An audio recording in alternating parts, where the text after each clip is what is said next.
Salut les amis, j'espère que vous allez bien. Moi je vais bien par la grâce de Dieu. Les amis, je voudrais attaquer un élément important aujourd'hui. Qu'est-ce qui pousse les gens à échouer ici au Canada? Ou bien qu'est-ce qui pousse les gens à quitter le Canada étant peut-être déçus?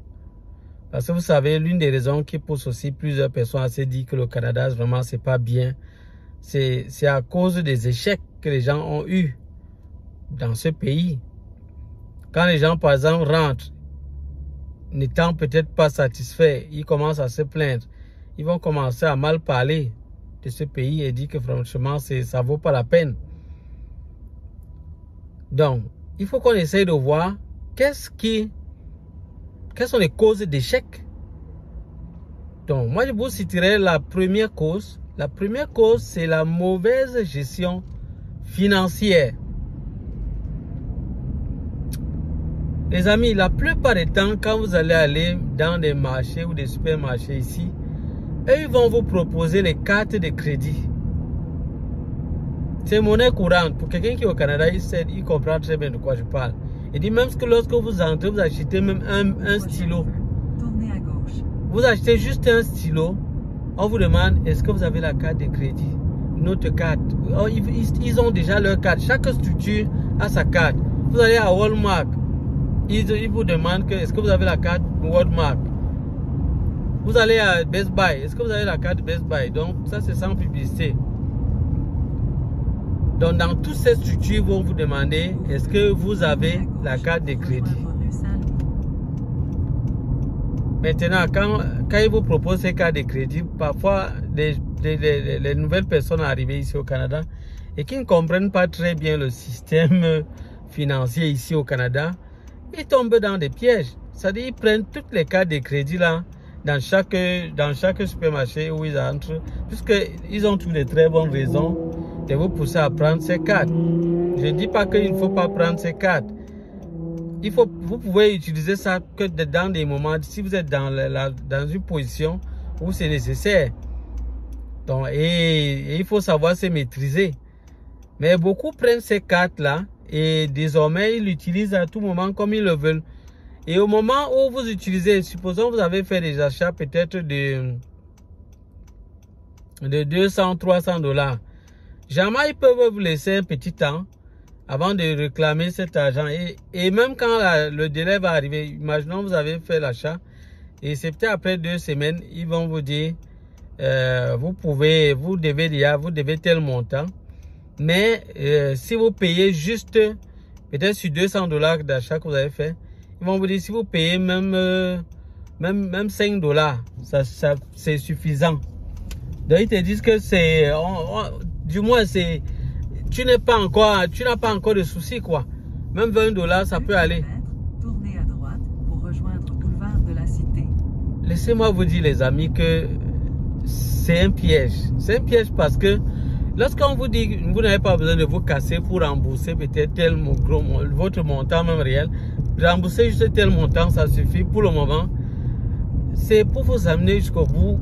À un certain moment, vous pouvez ne pas pouvoir rembourser à temps la somme totale. Et là, ce serait un danger pour vous. C'est une politique, c'est un business qu'ils sont en train de faire. Et ils font leur business, c'est ça. Chacun de savoir ce qu'il veut. Donc, il ne faut pas juste tomber dans ce trou-là, utiliser mal la carte et puis ça vous coûte cher. Là, c'est l'un des premiers problèmes. Beaucoup de gens ont pris ces cartes. Ils ont eu beaucoup de crédits à gauche et à droite qu'il faut rembourser maintenant. Et parfois, quand vous remboursez pas à temps, on augmente encore le taux d'intérêt. Donc, du coup, vous vous retrouvez avec des dettes. Imaginez, vous avez peut-être, il y a des gens qui ont peut-être 5, 6, 7 cartes de crédit. Tournez à droite pour rejoindre boulevard de la Cité. 5 ou 7 cartes de crédit. Avec peut-être de l'autre côté, dans l'une des structures, ils ont 1000 $ qu'ils doivent. Dans l'autre, ils ont 1500 $. Dans l'autre, c'est 2000 $ qu'ils doivent. Imaginez-vous, des personnes qui se retrouvent en train d'avoir des crédits de cette façon. vous voyez que tout ce qu'il va faire comme travail, ce sera vraiment pour chercher à rembourser déjà ces dettes-là. Je vous assure, ça sera pour rembourser ces dettes. Et quand ça va être peut-être difficile, on va augmenter le taux d'intérêt. Vous voyez qu'au fur et à mesure, il sera handicapé. Et ça peut le mettre dans le stress. Et ce stress-là peut faire que finalement, la personne décide que non, je quitte le pays, je pars. Je ne suis plus là, je ne veux plus rester là-bas. Je ne sais pas si vous comprenez. Donc ça, c'est vraiment la première chose. Et ce n'est pas tout. Ce n'est pas tout. D'autres prennent le crédit auto. C'est-à-dire prennent un véhicule qui est vraiment cher et qui est peut-être au-delà de leur capacité financière. Et maintenant, il faut rembourser ça peut-être chaque mois ou après chaque 2 semaines. Et pour eux, ça devient stressant parce que peut-être, imaginons, quelqu'un peut-être touche peut-être aux 2 semaines $1500. Et il a pris un crédit auto où il doit rembourser par mois $1000. Aux 2 semaines, c'est $1500 qu'il touche. Ça veut dire que par mois, il a $3000. Sa maison, son loyer, lui coûte... Tournez à gauche pour rejoindre le chemin de la savane. Regardez, son loyer lui coûte, mettons peut-être $1000. Sa nutrition et tout ce qu'il a besoin pour pouvoir manger et tout. Ça lui prend encore dans les $500. Ça fait déjà combien? $1500. Dans 1,8 km, faites demi-tour à l'intersection rue Saint-Antoine. Maintenant, les $1500, on ajoute encore à ça le transport et d'autres choses, d'autres petites dépenses là encore. Vous voyez qu'on peut se retrouver déjà à $2000. Et il a une dette de $1000 qu'il doit rembourser. Et ça ne doit pas sauter. Hein? Il ne doit pas sauter de manquer de payer ça. Vous voyez que ça fait que il travaille tout le mois et tout son argent. Il doit rembourser sa dette pour son crédit auto. Et finalement, il n'a rien dans la poche. Imaginez que c'est comme ça, ça va faire comme ça peut-être 5 ans avant que ce crédit-là ne s'expire. Vous voyez dans quel stress la personne peut être. Parce que j'aimerais que vous puissiez un peu voir les conséquences vraiment des mauvais choix ici au Canada. Ou bien le fait que vous êtes ignorant, vous venez, vous faites du n'importe quoi. Ça coûte cher. Ici, ça ne pardonne pas. Ça ne pardonne pas. Lorsque vous commettez une erreur, parfois ça peut vous toucher au point où vous vous retrouvez en train de déprimer complètement. Vous entrez dans la dépression. Moi, je vous assure.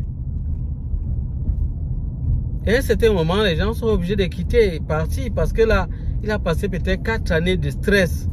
Quand il finit, là, il se libère.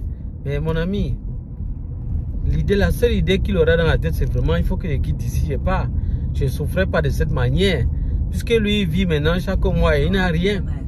Faites demi-tour à l'intersection rue Saint-Antoine. Il n'a rien, il n'a plus rien dans la poche. Vous croyez qu'il aura quel souvenir?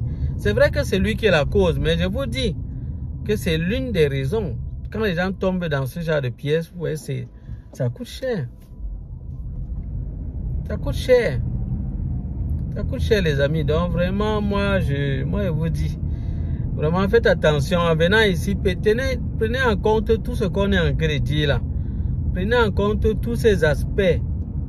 Parce que cette erreur à elle seule ramène plus de 200 immigrants qui sont venus ici au Canada.